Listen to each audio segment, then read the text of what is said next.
Welcome to Growth Colony, Australia's B2B growth podcast. I'm Alex Hipwell. Each episode, we bring you B2B founders, CMOs, marketing and sales leaders to find out what makes them successful and what was behind their failures.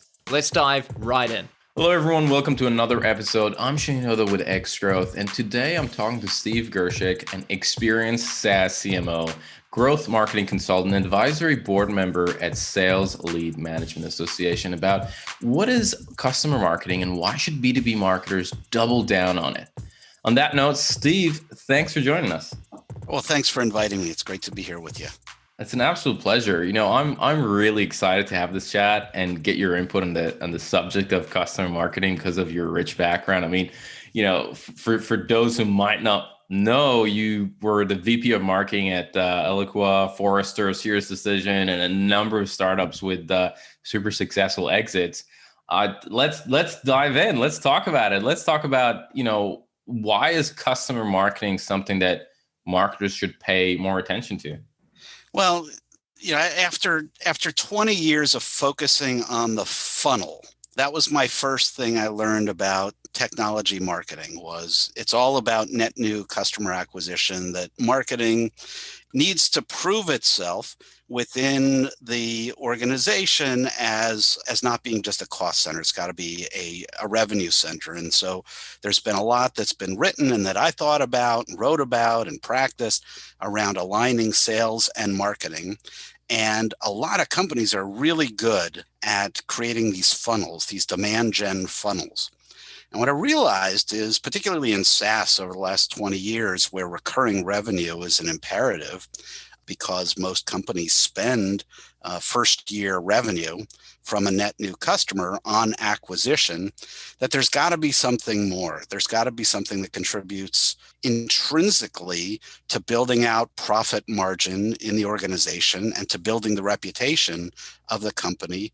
And increasingly, I came to the conclusion that that is everything that happens after the sale is customer marketing. Those goals, those methods, those outcomes that are, you know, poorly defined, that oftentimes sales is not engaged with, because after the deal closes, it's handed off to a customer success organization. And so oftentimes it's thought of as important, but not quite as important as sales. So my mission is really to help marketers understand that there's this whole funnel beyond the funnel. There's this funnel that really begins once the contract is signed and somebody becomes a customer, where marketing can make a demonstrable contribution.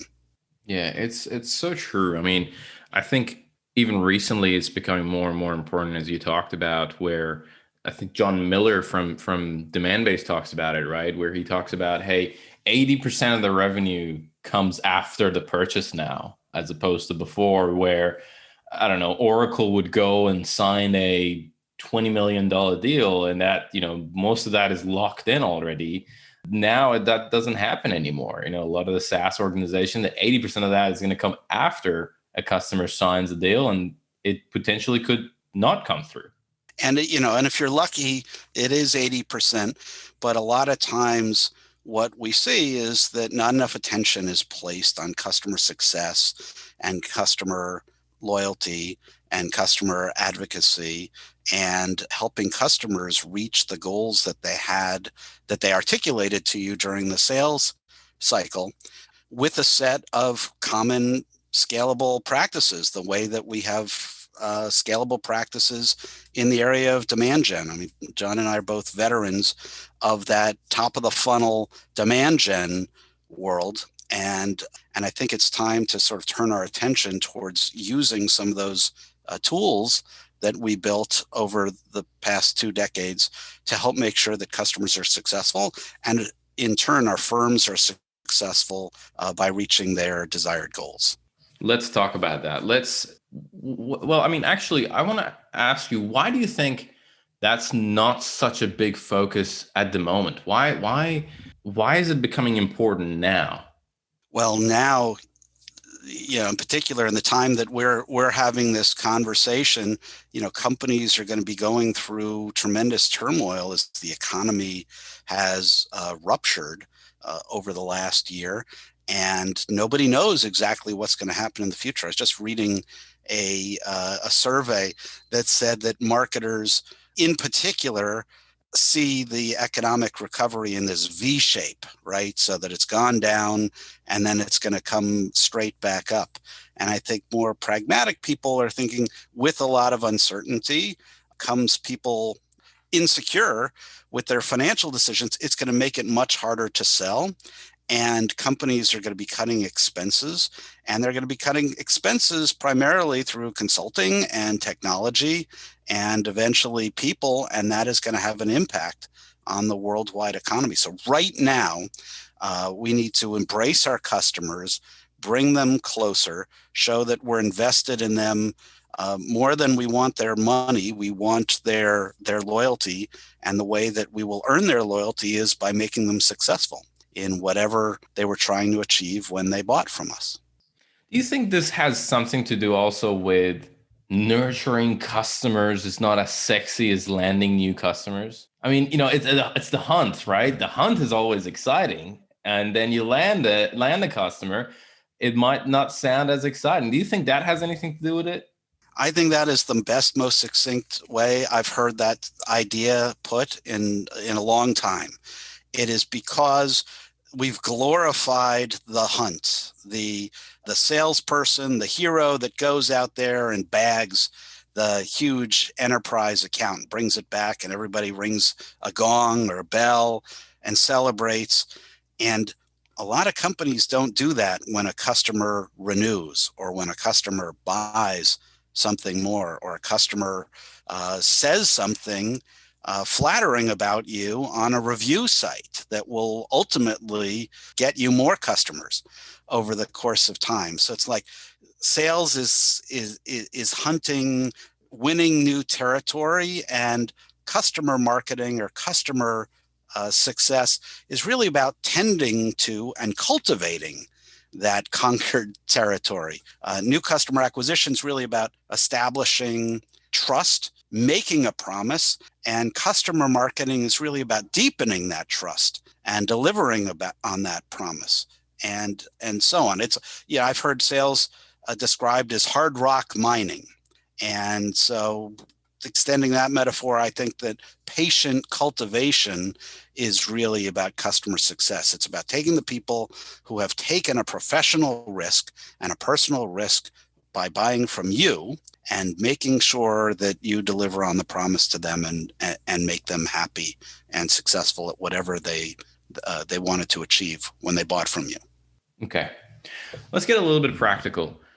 So let's say I'm a marketer in an organization, and I've been focused on acquisition until now, and now I want to extend marketing's capability and marketing's influence into customer retention, into customer marketing, account expansion, so on and so forth. Where should I start? So you should start by doing one thing which will help you to set up your strategy for the future, and that is to do an audit of your existing post-acquisition marketing efforts. So what do you do after the contract is signed? How involved are you in onboarding programs, in making sure that customers get oriented to your product or to your services and know what to expect from you? And conversely, you articulate what their specific goals are with your product so that there's no ambiguity about what they're looking for. In this audit, look at how you're doing in product marketing or cross-sells or upsells, education, reference and advocate management. So once you have an accurate picture of where you are now, then you can take a look at some of the revenue implications or the reputation implications, the retention implications that you might achieve by implementing some of these customer marketing practices as a way to make the business case for investment in organizations. One of my friends at Forrester says most organizations they talk to are completely underinvested in customer marketing, and now more than ever, those investments need to be made, or customers may churn. You may lose those customers, and that has broad long-term implications for your business. Yeah, and I'm going to come back to that. And you're right. It's just so underinvested. I'm reading the book "Never Lose a Customer Again." I don't know if you've come across that book, and it just blows my mind. When he talks about how underinvested, just like you said, underinvested customer retention is, and how much we spend on acquisition and not on retention. Now, in your experience, what kind of structures have you seen that really excel in customer retention in companies, right? So is it when customer success reports into marketing, customer success has, different metrics? Are there certain roles that the organization creates that people are responsible for certain things that really bolsters and makes retention a success? Have you seen trends when working with clients or different organizations? Successful companies that I've worked with and been a part of have marketers tied to post-acquisition customer marketing activities. So just like you've got product marketers or sales enablement in some organizations tied to the sales team responsible for bringing in net new logos and managing that pre-funnel, that famous funnel that we all talk about. There are organizations that have tied marketing to the customer success people, the account management people, the technical support people, and customer success organizations that have a set of predefined marketing activities. And marketers, organizations that tie marketers to customer success tend to be better at onboarding, better at articulating the value post-sale to remind customers of why they bought in the first place, and give them the tools they need in order to be successful. So then they can come back with some of the traditional marketing asks like references and testimonials. And to have people in marketing specifically tasked with things that happen after the sale is much more likely to engender a successful customer marketing program than to peel off a bit of time. Or the least successful I've seen is to make customer success people do their own marketing. Good luck with that. That's a hard battle. Do you ever find yourself stuck with a B2B problem? Need a second opinion on your next campaign? Or looking for some feedback on that piece of MarTech you're thinking to purchase? Well, that's why we created the Growth Colony Slack channel. This Slack channel is like a small dinner party where you get to meet and mingle with B2B professionals, hear what others are doing, and keep up to date with the latest B2B trends and news. You'll also get access to a range of exclusive content from our podcasts, webinars, and events. The best thing about it, it's all free. If this sounds interesting, head over to growthcolony.org/Slack and sign up. That's growthcolony.org/Slack. Okay, so we talked about audit, right? We talked about, we actually, right now, we spoke about structuring the marketing and customer success and all that stuff properly, then doing an audit. Where would I go from there? Yeah, so I think in order to make the business case to the organization to invest in it, right? Because this is still a new discipline. Certainly within SaaS, any companies that relies upon recurring revenue needs to be orienting their thinking around this retention, expansion, and growth, churn reduction, and making sure that customers are getting the value that they expected. So making the business case is the next step. And it's really nailing down what a firm could expect from investing in customer marketing. And so that's everything from customer acquisition costs should go down, customer lifetime value should go up, two key business metrics, customer references should increase, customer referrals should increase, churn should go down, annual contract value should go up, acts of advocacy on the part of customers, so writing reviews, which is becoming so important these days, online reviews,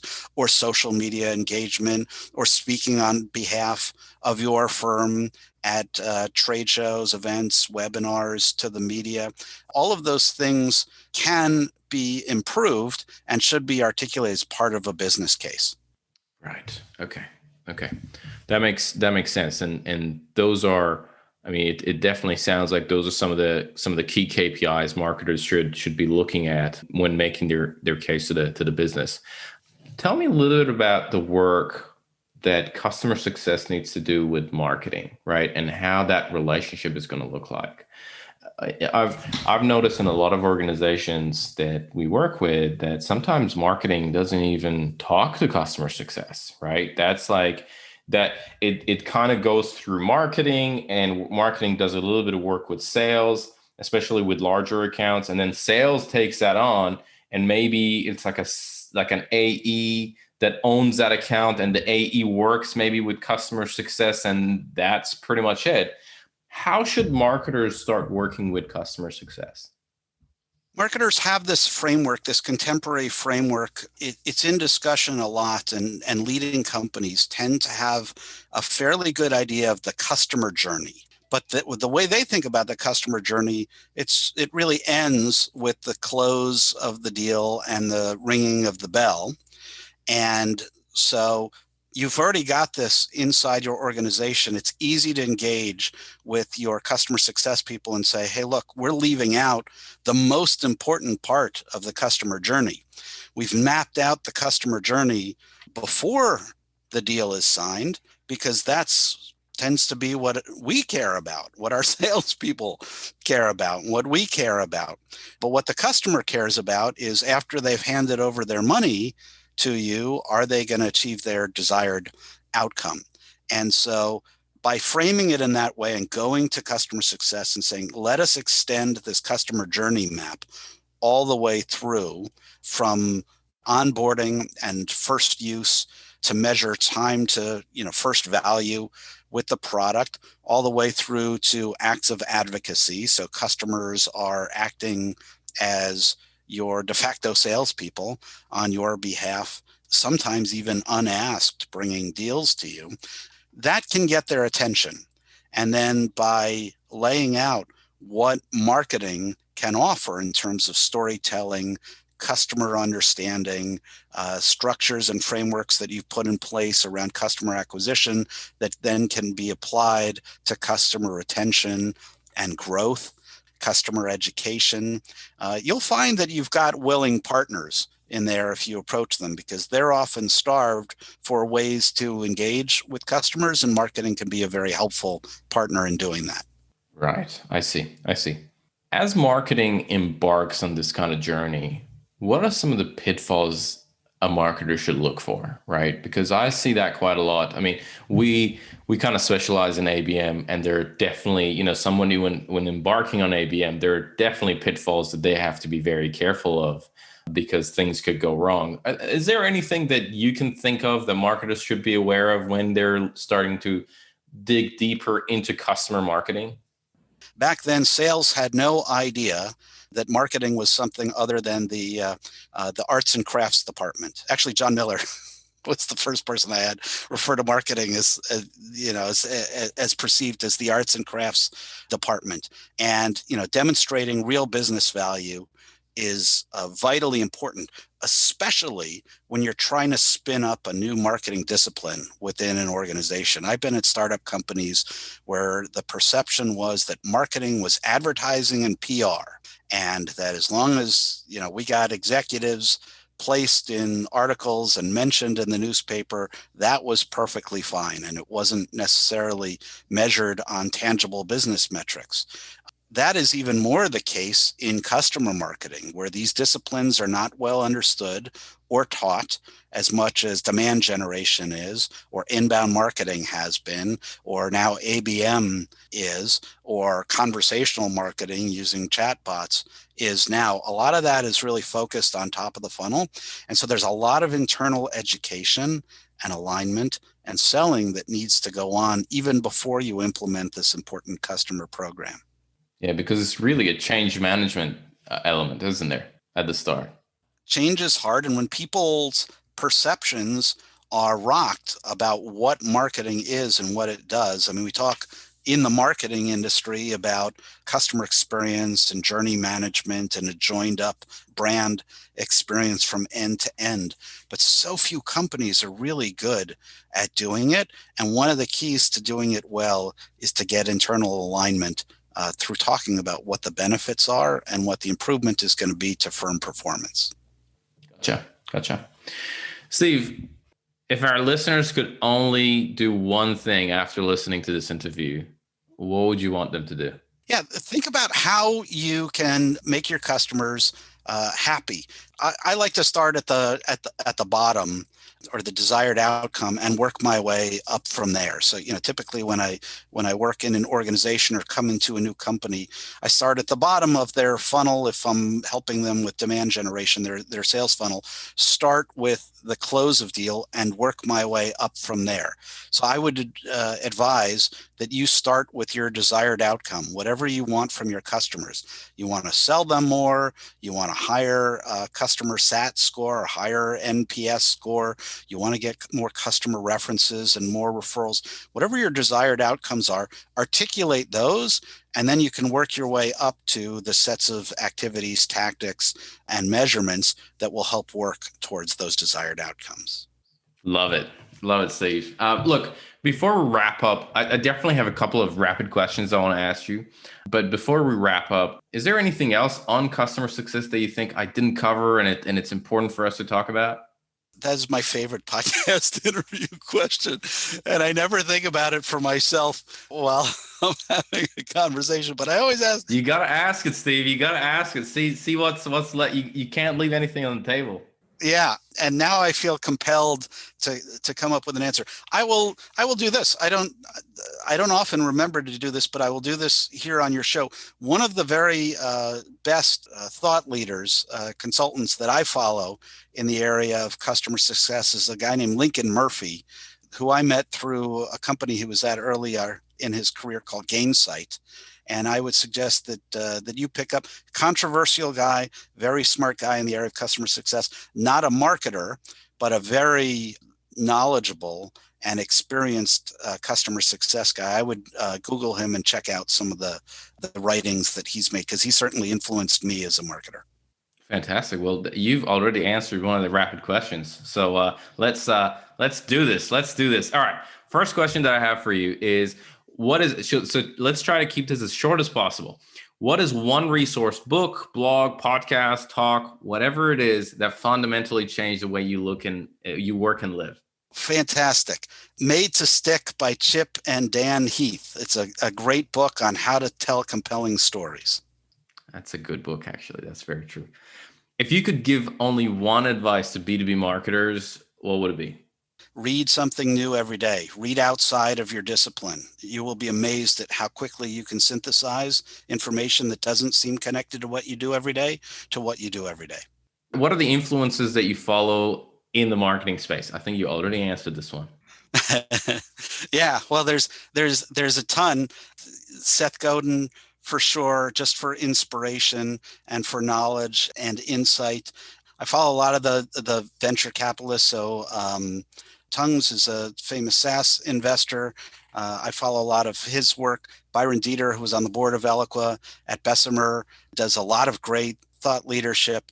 And I am always closely tracking what some of these leading companies like Salesforce are doing in their marketing, because they've got a lot of great ideas.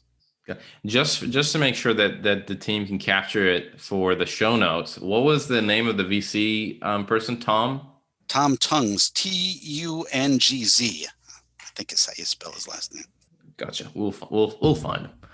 And then the last one is, what's something that excites you about B2B today? Oh, I love that this is still a growing and learning discipline. Like, it's not. Finance is interesting and vital and important. I don't think there are as many innovations in that area of the firm as there are in marketing today. And that's what really excites me. There's always something new to learn, and that means there's always something new to teach. Steve, I really appreciate you coming on the podcast. I really enjoyed this conversation. I think the audience is going to get a lot out of it. And we'll put a lot of these comments and links in the show notes. But thanks a lot for jumping on. I appreciate your thoughtful questions. It was great joining you. My pleasure. Take care. Hey, it's Alex again from X Growth. Thanks so much for joining us on this episode. If you enjoyed it, we'd love it if you take a moment to rate us on Apple Podcasts. It would really help get the word out to other B2B professionals. If you're hungry for more B2B content, make sure to join our Slack channel at growthcolony.org/Slack, where we share the latest B2B news, tactics, tips, and chat about problems we're facing in the B2B space and find solutions together. That's growthcolony.org/Slack. Thanks for tuning in. We'll catch you in the next episode.